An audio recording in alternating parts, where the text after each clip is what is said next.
మీకు ఆ ఒంటరితనాన్ని గుర్తు చేయడంలో ఈ ప్రపంచం మొత్తానికి ఒక స్వార్థం ఉంది. ఒక రెస్టారెంట్ ప్రాధాన్యత ఏంటి? పూర్తి కుటుంబం, ఒక జంట, లేదా ఇతని లాంటి ఒక ఒంటరి వ్యక్తి. ఖచ్చితంగా ఫ్యామిలీ. ఒకవేళ ఫ్యామిలీ కాకపోయినా కనీసం ఒక కపుల్. ఆ కెఫే ఓనర్ లోన్లీనెస్ని నువ్వు అర్థం చేసుకోవాలని ఎందుకు కోరుకుంటాడు?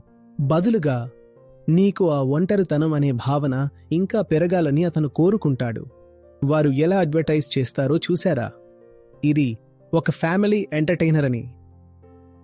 చివరికి బ్యాచిలర్స్కి కనీసం ఫ్లాట్స్ గానీ, ఉండటానికి సాధారణ అద్దె ఇల్లు దొరకడం గానీ ఎంత కష్టమో చూసారా?